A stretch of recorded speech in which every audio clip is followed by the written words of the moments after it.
University में उससे park उसका प्रोफेसर बनकर मिलता है और पहली मुलाकात में वो अना को इतना इम्प्रेस कर देता है कि वो जल्दी उसकी गर्लफ्रेंड बन जाती है और उसे अपने डैड से मिलवाने के लिए अपने घर लेकर आती है। इसके बाद अना के डैड समझ जाते हैं कि पार्क कोई नॉर्मल लड़का नहीं है। वो वहाँ की गवर्नमेंट के साथ मिलकर पार्क को जेल में भिजवा देता है दोस्तों, जहाँ पहले से रहने वाले कुछ रशियन सोल्जर्स कैदी उसे बुली करने की कोशिश करते हैं, मगर उसकी फाइटिंग स्किल्स के सामने कोई भी नहीं टिक पाता। इसके बाद दोस्तों वो लोग उसके दोस्त बन जाते हैं और साथ मिलकर जेल से भागने की प्लानिंग करते हैं। पूरी प्लानिंग प्लॉटिंग करने के बाद ये जेल से भागने में कामयाब भी हो जाते हैं। जिसके बाद पार्क कहता है कि जो भी ये अंडरकवर मिशन होते हैं इसमें काम करने से ज्यादा ये मैटर करता है कि हमने काम को खत्म किस तरीके से किया है। औरतों की सिंपैथी बुलेट प्रूफ जैकेट से भी ज्यादा काम की चीज होती है, पता है। लेकिन अगर उसी औरत को उसके लवर से धोखा मिल जाए तो उसका गुस्सा टाइम बॉम्ब से भी ज्यादा खतरनाक होता है। इसलिए मुझे अना की लाइफ से इस तरह निकलना होगा कि वो कभी भी मुझे ढूंढने की कोशिश ना करे। तो दोस्तों वो एक दिन अना को एक जगह पर मिलने के लिए बुलाता है। अभी अना रोड के उस पार होती है और पार्क दूसरी साइड पर अपनी कार में होता है। वहीं पर उसकी आंखों के सामने अपनी कार को ब्लास्ट करवा देता है दोस्तों, जिससे बेचारी अना को लगता है कि पार्क मर चुका है, मगर वो तो बच निकला था। दरअसल ये उसकी चाल होती है अना से पीछा छुड़ाने की। इसके बाद दोस्तों हमें स्कॉर्पियो नाम के एक सुपर विलन को दिखाया जाता है जो कि शहर में तबाही मचा रहा होता है, मगर कोई भी उसका कुछ नहीं बिगाड़ पाता। वो तो अपने सुपर पावर से सभी को उठा के दूर फेंक रहा होता है और यहाँ तक कि गाड़ियों में भी आग वगैरह लगवा देता है। ओहो, फिर हमें पता चलता है कि ये कोई रियल इंसिडेंट नहीं है बल्कि हॉलीवुड की एक सुपर हीरो फिल्म का ट्रेलर है। और इस फिल्म में कोरिया के मूवी स्टार जेम्स को कास्ट किया गया है,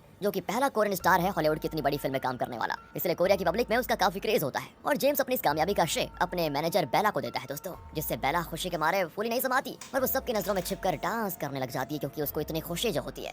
अगली सुबह की बात है, जेम्स को उसका पीए जगाने की बहुत कोशिश करता है क्योंकि आज उनकी एक फिल्म की शूटिंग है और अगर जेम्स टाइम पे नहीं उठा तो उन्हें पहुंचने में बहुत देर हो जाएगी। काफी मिनटें करने के बाद जनाब जेम्स उठ जाते हैं दोस्तों और फिर उनके सामने ब्रेकफास्ट लाया जाता है। और जब जेम्स को पता चलता है कि उसकी फेवरेट जोंग्रो कॉफी सीधा जोंग्रो नाम की जगह से नहीं बल्कि उसकी लोकल ब्रांच से लाई गई है तो वो बड़ा नाराज हो जाता है और जिद बैठ जाता है कि नहीं, मुझे तो जोंग्रो से लाई गई कॉफी ही चाहिए। पीए बताता है कि सर आज इसी कॉफी से काम चला लीजिए, कल मैं आपके लिए वहाँ से कॉफी मंगवा दूंगा। मगर वो मानने को तैयार ही नहीं होता दोस्तों। वो तो कह देते हैं अपने पीए को, देखो मैं बिना कॉफी के ब्रेकफास्ट करूंगा ही नहीं, अगर ब्रेकफास्ट नहीं करूंगा तो मेरा बीपी लो हो जाएगा और शूटिंग के दौरान अगर मैं गिर गया तो मुझे कहीं चोट आ जाएगी और शूटिंग का और डिले होगा, देख लो। इससे अच्छा है कि तुम मुझे मेरी फेवरेट कॉफी ला कर दे ही दो। हाँ थोड़ा सा लेट हो जाएगा चलेगा। इन्हीं सब चक्कर में दोस्तों इन्हें शूटिंग में पहुंचने में बड़ी लेट हो जाती है और वहाँ जाने के बाद जेम्स सारा ब्लेम अपने पीए पर ये कहकर डाल देता है कि ये शहर में नया आया है तो ये खो गया था इसलिए लेट हो गई। बताओ यार क्या बहाना दे रहा है ये। दोस्तों इससे पीए भी सोच लेता है कि भाई क्या अजीब आदमी है, कहाँ नौकरी कर रहा हूँ मैं। आगे जेम्स एक दमदार फाइटिंग सीन को शूट करता है। दूसरी तरफ हमें एक सैम नाम का एक और कैरेक्टर से इंट्रोड्यूस कराया जाता है दोस्तों। एक्चुअली सैम के डैड पॉलिटिशियन थे जिनकी हाल ही में मौत हो गई है। साथ ही सैम ने अपने बेटे को किसी प्राइवेट स्कूल में पढ़ाने के बजाय उसका एडमिशन एक सरकारी स्कूल में करवा दिया होता है और इसी वजह से मीडिया वाले उसका इंटरव्यू लेने के लिए आते हैं, उसकी काफी तारीफ करते हैं। इसी बीच वहाँ पर सैम की वाइफ टेजा भी आ जाती है जो कि मिस कोरिया रह चुकी है दोस्तों।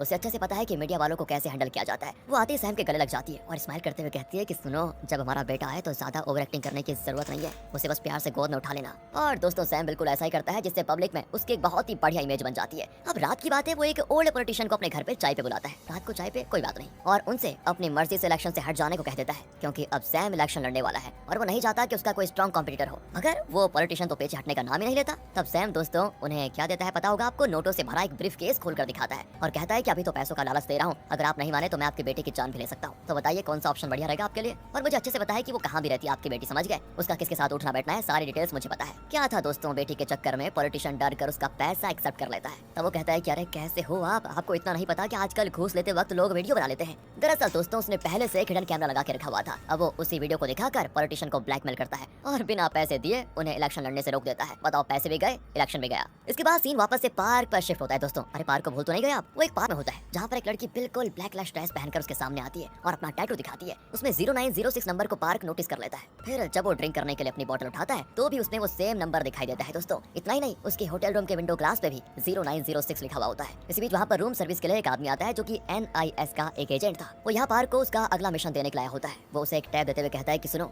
हमारा एजेंट यून कहीं गायब हो गया है। उसने लास्ट मैसेज में लिखा था container 8675 to Incheon October 4th 10 wood carving. हमने उस कंटेनर की तलाश की और हमें पता चला है कि first wood carving Russian chairman Victor के घर पर है, मगर उसके घर की लोकेशन किसी को नहीं पता। इधर दोस्तों जेम्स की बड़ी रोमांटिक शूटिंग चल रही होती है। किचन का सीन होता है। जेम्स एक ऑफिसर है यहाँ पर जो अभी अभी घर पर आया है और अपनी वाइफ को किस करता है, पर जेम्स दोस्तों उसे सच में किस करने के बजाय बस नाटक करता है और फिर जब उसे सच